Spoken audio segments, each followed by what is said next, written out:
Have you ever wondered why some teams just show up minimally while others show up engaged and give their all? It's not always about bonuses or job titles. Often it comes down to something far more human: culture. Culture is built in the everyday through the interactions that you and your team has with one another. More fundamentally, culture is built on how you show up as a leader. Leaders set the tone for what's accepted, what's valued, and what's tolerated. That include the written and unwritten rules. If you're new here, it's great to have you.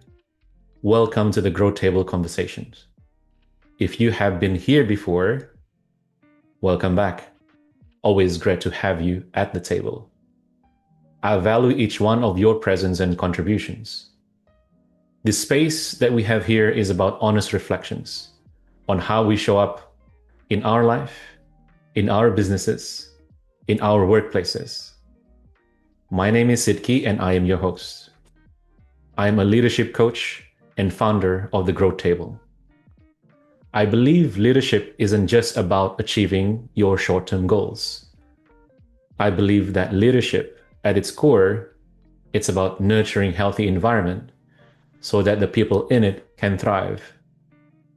Think about leadership as akin to a farmer. They spend their time and effort to nurturing its soil for the plants to grow and thrive.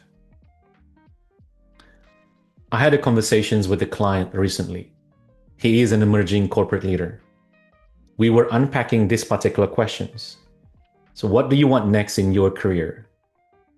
However, before we explore the wants, we explore the opposite, the don't wants, the things that he no longer want to experience in his journey.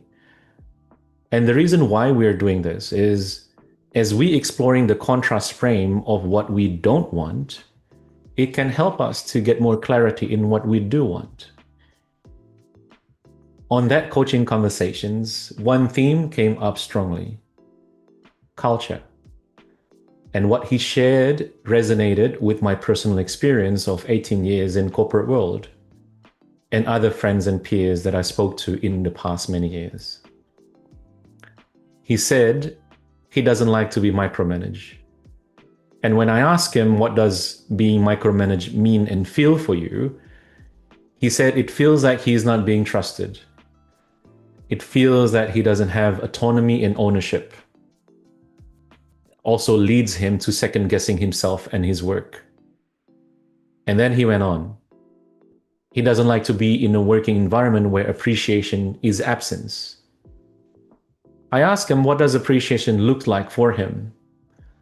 He said, simple gesture of thank you for the work that he does. And he doesn't need it every day, especially only when things are challenging and he took part in solving it. Because what he does is technically complex and navigating stakeholder relationship can be a real challenge. Now, these two are essentially part of culture, and anything related to culture that is left unaddressed, it may lead some of your team to be less engaged and not showing up fully to work. And in some cases, where it is a mixture of other elements in the workplace, it may even lead them to walk out the door. So basically, there are two things from that conversations that are going to be the core of our chat today. The first one is a culture of appreciations, and the second one is a culture of feedback. Now, for the first one, culture of appreciations, some leaders may hesitate. Will they start slacking off or expect some bonus at the end if I continue to acknowledge them? Or some leaders may even say, why should I thank them for? They're just doing their job for what they're being paid to do. On the second one, the culture of feedback. For some people, feedback can be confronting. They can be aggressive in giving it because that's what they have been exposed to and learned subconsciously. They can be very defensive in receiving it because they felt that it's their personal worth and identity that is being attacked. At the minimum, for many people, it can be tough to give and it's quite awkward to receive. And what makes it more challenging, what works with one person may not work with another. And welcome to the world of humans. So as a leader, your communication style is your responsibility. Therefore, the ball is on your court on how you can adapt your communication style to the person that you speak to. And underlying all of this lie our belief system. And what I mean by belief system is what we believe to be true about how the world works. Some belief system can be empowering, that they can push us forward to our goals. Some belief system can stop us in our tracks. And this is what we call limiting beliefs. So, if there is reluctance to nurture certain aspects of culture in the workplace, then one need to deep dive on what the leader's belief systems are about them. In this video, I'm not going to talk about the process of digging deeper into our belief system. Maybe we can cover that on future videos. And do leave a comment below if you are curious about this topic. What I would like to cover today is from the lens of human behaviors. As human beings, we carry these three universal fears. Fears that we're not good enough, fears that we don't belong, fears that we're not lovable. And for the first two, they show up every single day in our workplaces. And that's why validations and acknowledgement matters. They're not about the big grand gestures, not about the bonuses and the salary increase. But this validation and acknowledgement are embedded in the everyday interactions.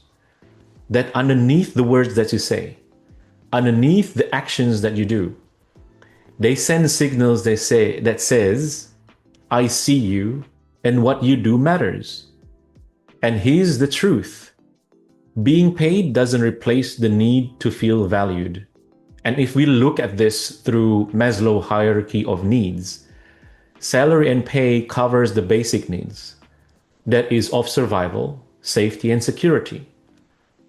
And if you want engagement, if you want loyalty, if you want ecological high performance, and what I mean by that is, if you want sustainable and healthy long-term high performance from your team, then you need to speak to the people's need for belonging and significance. Because people don't just work for a paycheck. Yes, that is important. And once that need is covered, they search for meaning in what they do. And leaders shape the essence of meaning in the workplace every day. In the way how you acknowledge, how you include, and how you trust your people. So, as you are a leader, my invitation to you is this. How are you showing up today to nurture a culture of appreciations in your team?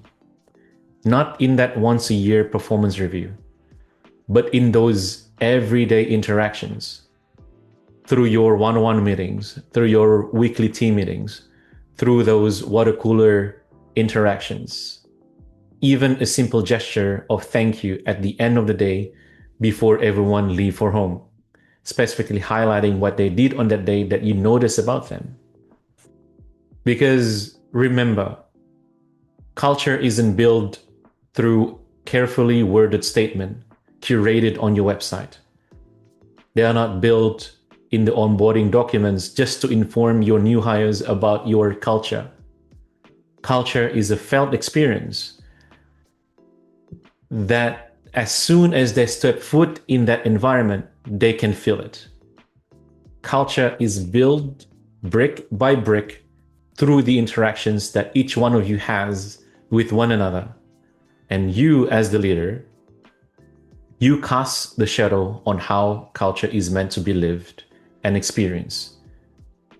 You uphold that standard. You set the emotional tone, whether intentionally or not. So the real question becomes, what kind of culture are you reinforcing? in the silence, in the feedback, in the way that you acknowledge or ignore.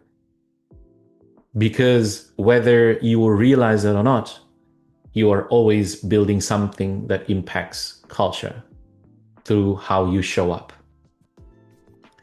Thank you for taking a seat at the growth table today. If something landed, challenged you, or sparked a new insight, drop it in the comments. What stood out for you? If this helped you to reflect differently, like the video, subscribe, and share. It's one of the best ways to help other leaders to find this space. Remember, lead with intention. The way you lead shapes the world that you build. I am Sidqie, and I'm glad that you are here today. Until next time.